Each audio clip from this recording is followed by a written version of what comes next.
দিনটি ছিল 2016 সালের 10ই আগস্ট। আরব আমিরাতের human rights lawyer Ahmed Mansoor তার আইফোন 6-এ একটি সাসপিশিয়াস মেসেজ দেখতে পান। মেসেজে একটি আনফ্যামিলিয়ার ওয়েবসাইটের লিংক দিয়ে বলা হয় এই লিংকে ক্লিক করলে তিনি আমিরাতের কারাগারগুলোর মধ্যে হওয়া নির্যাতন সম্পর্কে কিছু গোপন তথ্য জানতে পারবেন।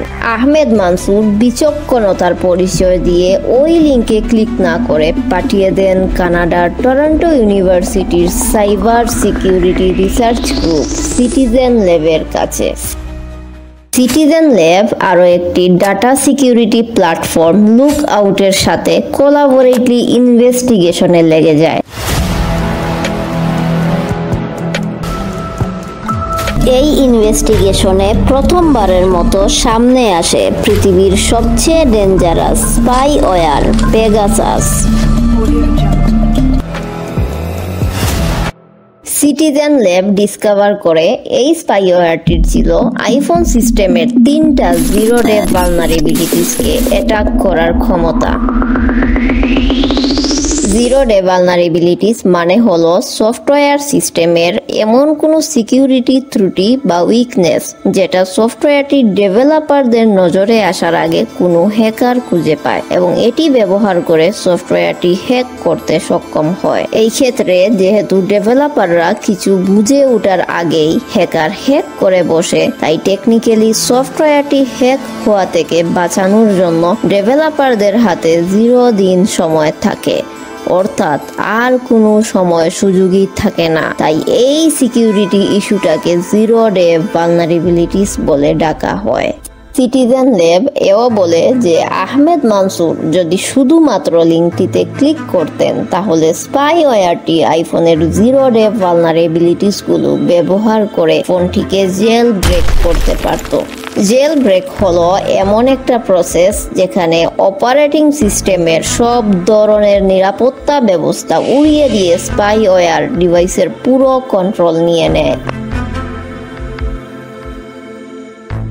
আহমেদ মানসুরের ক্ষেত্রে তিনি লিঙ্কটিতে ক্লিক করার সাথে সাথেই পেগাসাস তার ফোনের অপারেটিং সিস্টেমে থাকা সব ধরনের রেস্ট্রিকশন উপেক্ষা করে নিজেই ইনস্টল হয়ে যেত। এর ফলশ্রুতিতে তার সব ধরনের প্রাইভেট ডাটা যেমন text messages, photos, emails, location data, wifi password, এমনকি মাইক্রোফোন এবং ক্যামেরার অ্যাক্সেসও চলে যেত অ্যাটাকারের কাছে। যাই হোক, সিটিজেন ল্যাব তাদের ইনভেস্টিগেশন জারি রাখে এবং একসময় তারা জানতে পারে এই ভয়ঙ্কর স্পাইওয়্যারটির পেছনে ছিল এনএসও কোম্পানির হাত। এনএসও হলো ইসরায়েল বেসড কিন্তু আমেরিকান মালিকানাধীন একটি কোম্পানি। কোম্পানিটির ভাষ্য মতে তারা বড় বড় ক্রিমিনাল ধরতে, ক্রাইম আটকাতে, টেরোরিজম রুখতে বিভিন্ন ধরনের সার্ভাইলেন্স টুলস বা স্পাইওয়্যার বানিয়ে থাকে। তারা নিজেদেরকে লাইফ সেভার বলে দাবি করে, তবে সিকিউরিটি রিসার্চাররা এই কোম্পানিটিকে অন্য নামে ডাকে, সাইবার আর্মস ডিলার। এনএসও নিজেদের মার্কেটিং অনেক নীতিকথা বলে করলেও বাস্তবে এনএসও এর আসল গ্রাহকরা হলেন বিশ্বের বিভিন্ন দেশের সরকার প্রধান ও ক্ষমতাধর ব্যক্তিরা। এই পেগাসাসের মতো স্পাইওয়্যার প্রায়শই ব্যবহার হয় বিরোধী দল, সাংবাদিক, আইনজীবী এবং মানবাধিকার কর্মীদের বিরুদ্ধে। এর সাহায্যে তাদের ব্যক্তিগত তথ্য ফাঁস করা হয়, লোকেশন ট্র্যাক করা হয়, এমনকি অনেক ক্ষেত্রে অ্যাসাসিনেশনের কাজেও ব্যবহার করা হয়। পেগাসাসের এমনই এক করুণ পরিণতির শিকার জামাল খাশোগি। জামাল খাশোগি ছিলেন সৌদি আরবের জার্নালিস্ট, অ্যাক্টিভিস্ট এবং সৌদি গভর্নমেন্ট, বিশেষ করে মোহাম্মদ বিন সালমানের কঠোর সমালোচক। 2 অক্টোবর 2018 সালে ইস্তানবুল শহরের সৌদি কনসুলেটে খাশোগি আসেন কিছু ব্যক্তিগত ডকুমেন্টসের জন্য, কিন্তু সেখানে আগে থেকেই অপেক্ষারত ছিল সৌদি গভর্নমেন্টের পাঠানো 15 সদস্যের অ্যাসাসিনেশন টিম। তারা খাশোগির শরীরে প্রথমে সেডেটিভ ড্রাগস ইনজেক্ট করে, পরে প্লাস্টিক ব্যাগ দিয়ে শ্বাসরোধ করে কনসুলেটের ভেতরেই মেরে ফেলে। সব শেষে তারা তার লাশকে সবার নজরের আড়াল করার জন্য টুকরো টুকরো করে কেটে সুটকেসে ভরে কনসুলেটের বাইরে নিয়ে যায়। এই জঘন্য হত্যাকাণ্ডের পেছনে পেগাসাস স্পাইওয়্যারের খুব ইম্পর্টেন্ট রোল ছিল। ইনভেস্টিগেশনে বেরিয়ে আসে জামাল খাশোগিকে অ্যাসাসিনেট করার জন্য সৌদি গভর্নমেন্ট তার সব প্রাইভেট ইনফরমেশন, তিনি কখন খাবেন, কখন ঘুমাবেন, কোথায় যাবেন, তার পরবর্তী প্ল্যান কি হবে, সমস্ত কিছু ট্র্যাক করে পেগাসাস স্পাইওয়্যার দিয়ে। এই ক্ষেত্রে সৌদি গভর্নমেন্ট সরাসরি জামাল খাশোগির ফোনে অ্যাটাক না করে তার পরিবারের লোক বা যাদের সাথে তিনি উঠা বসা করেন তাদের ফোনে অ্যাটাক করে। খাশোগির স্ত্রী হাসান ইলাটোরের ফোন মার্ডারের 6 মাস আগে থেকেই অ্যাটাক করা হয়। নভেম্বর 2017 এবং এপ্রিল 2018 এর মধ্যে হাসান ইলাটোরের ফোনে মেলিশিয়াস লিঙ্ক সহ 4টি মেসেজ আসে। তাছাড়া জামাল খাশোগির ফিয়ন্সে হাতিস চেঙ্গিসের ফোনে মার্ডারের পরেও সাইবার অ্যাটাক করা হয়। এই ঘটনার পর human rights organisation Amnesty International Pegasus spyware এবং এনএসও এর বিরুদ্ধে এগিয়ে আসে।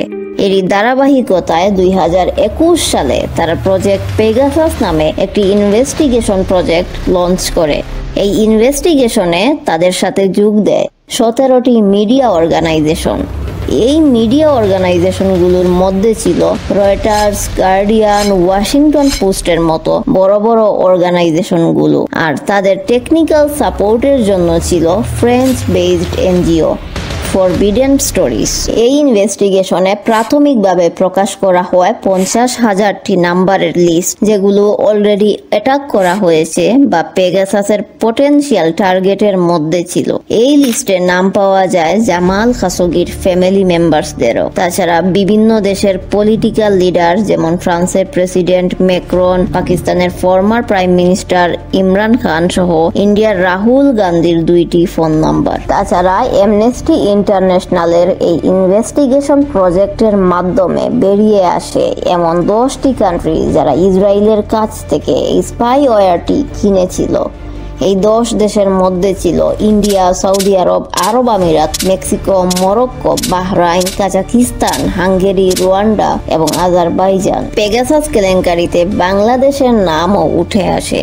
কাতার বেসড সংবাদ সংস্থা আল জাজিরা তাদের ইউটিউব চ্যানেলে প্রাইম মিনিস্টার্স ম্যান নামে একটি ইনভেস্টিগেশন ডকুমেন্টারি প্রকাশ করলে পুরো দেশে শুরু হয় সমালোচনার ঝড়।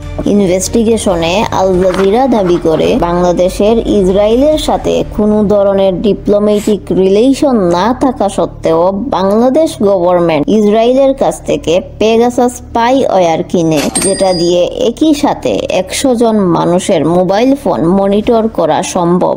আল জাজিরার ইনভেস্টিগেশন ইউনিট বলে যে বাংলাদেশের সাথে যেহেতু ইসরায়েলের কোনো ডিপ্লোম্যাটিক রিলেশন নাই, তাই 2018 সালে বাংলাদেশ আর্মি এই স্পাইওয়্যার ব্যাংককের এক মিডলম্যানের সাহায্যে পারচেজ করে। শুধু তাই নয়, বাংলাদেশ আর্মির ইন্টেলিজেন্স অফিসাররা হাঙ্গেরিতে গিয়ে ইসরায়েলের ইন্টেলিজেন্স এক্সপার্টদের কাছ থেকে ট্রেনিংও নিয়ে আসেন। পুরো ঘটনার প্রমাণ হিসাবে আল জাজিরা যেই ডকুমেন্টসগুলো উপস্থাপন করেছিল সেগুলো খুবই শক্তপোক্ত প্রমাণ ছিল, একদম তুড়ি মেরে উড়িয়ে দেওয়ার মতো ছিল না। কিন্তু এই ব্যাপারে বাংলাদেশ গভর্নমেন্টের কাছে জানতে চাইলে তারা পুরো বিষয়টা একদমই অস্বীকার করে যায়।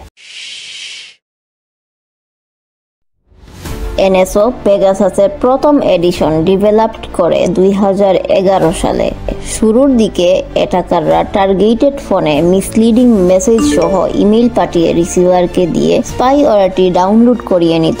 সময়ের সাথে সাথে পেগাসাসের অ্যাটাকের ধরনে আপডেট আসে, তারা আরো ভয়ঙ্কর হয়ে ওঠে এবং অপারেটিং সিস্টেমের জিরো ডে ভালনারেবিলিটিস ব্যবহার করে অ্যাটাক করা শুরু করে। তখন আর ডাউনলোড করার দরকারই পড়তো না, শুধু রিসিভার যদি ম্যালিশিয়াস লিংকে ক্লিক করত তাহলে স্পাইওয়্যার নিজে নিজেই ইনস্টল হয়ে যেত।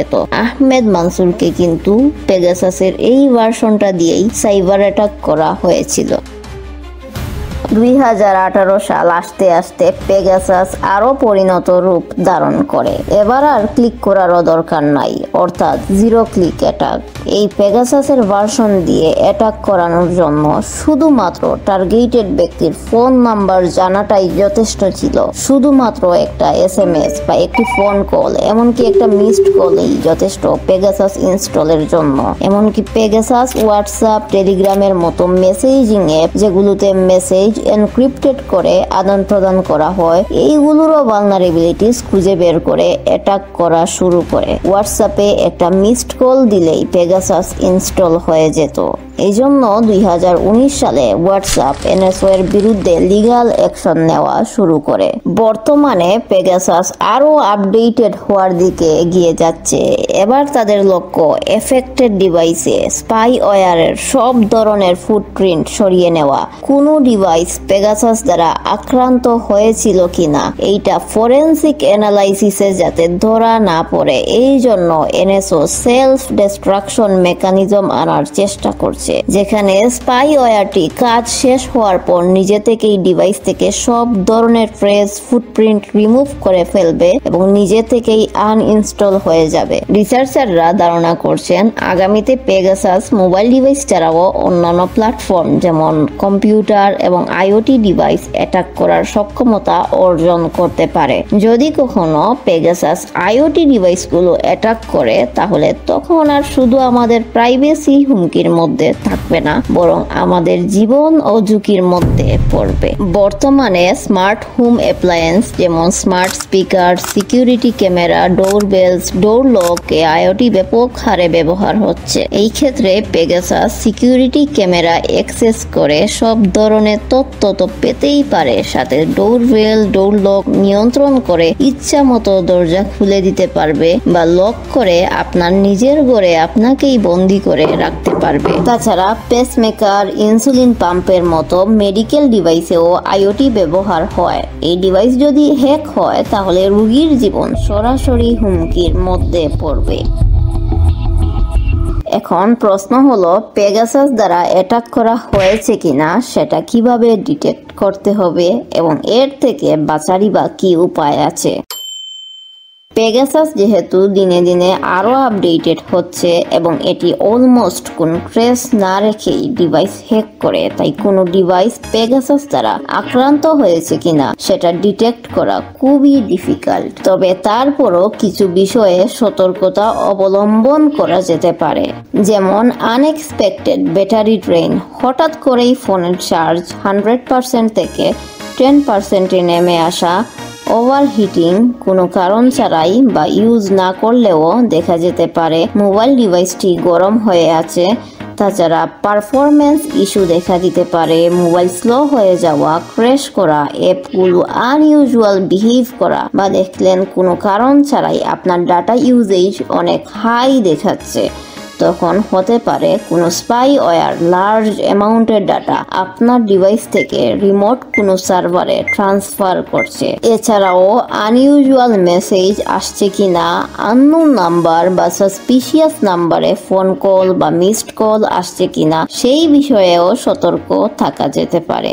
মনে রাখতে হবে, পেগাসাস অ্যাটাক করলে এই লক্ষণগুলো দেখা দিতেও পারে, আবার নাও দিতে পারে। এই ক্ষেত্রে ফরেনসিক অ্যানালাইসিসের মাধ্যমে শুধুমাত্র স্পষ্ট হওয়া যাবে এটাকে সম্পর্কে। Amnesty international mobile verification toolkit বা MVT নামে একটি টুলকিট ডেভেলপ করেছে, যেটার সাহায্যেও ডিটেক্ট করা যেতে পারে অনেক ক্ষেত্রে। এখন অ্যাটাক হয়ে গেলে রিমুভ কিভাবে করব? পেগাসাস তার ভার্সনের উপর ডিপেন্ড করে হয় ডিভাইসের হার্ডওয়্যারে ইনস্টল হতে পারে বা মেমোরিতে ইনস্টল হতে পারে। যদি পেগাসাস মেমোরিতে ইনস্টল হয়, তাহলে ফোনের ফ্যাক্টরি রিসেটের মাধ্যমে থিওরিটিক্যালি পেগাসাস রিমুভ হয়ে যাওয়ার কথা। এই জন্য ফেসবুকের সিকিউরিটি পলিসির হেড নাথানিয়েল গ্লেসিয়ার পরামর্শ দেন মোবাইল ঘন ঘন ফ্যাক্টরি রিসেট করে এক্সিস্টিং সব গুরুত্বপূর্ণ অ্যাকাউন্টসের পাসওয়ার্ড চেঞ্জ করার জন্য। তবে পেগাসাস অনেকটা দুরারোগ্য রোগের মতো। তাই পেগাসাস থেকে বাঁচার বেস্ট উপায় হলো পুরো ডিভাইসই চেঞ্জ করে ফেলা। এত কিছুর পর আসার কথা হলো পেগাসাস শুধুমাত্র ইনস্টল করতে গেলেই গুনতে হয় মিলিয়ন মিলিয়ন ডলার। তার উপর কত জনের উপর অ্যাটাক করা হবে, কত সময়ের জন্য এবং কি কি ডাটা এক্সট্রাক্ট করা হবে তার উপর নির্ভর করে গুনতে হয় আরো 25 থেকে 50,000 ডলার। তার উপর তো মেইনটেনেন্স কস্ট আছেই। তাই সাধারণ মানুষকে পেগাসাস দ্বারা সচরাচর অ্যাটাক করা হয় না, বরং যখন কোনো ব্যক্তি বা প্রতিষ্ঠান কোনো ক্ষমতাসীন লোকের জন্য হুমকির কারণ হয়ে দাঁড়ায় তখনই পেগাসাস দ্বারা অ্যাটাক করানো হয়।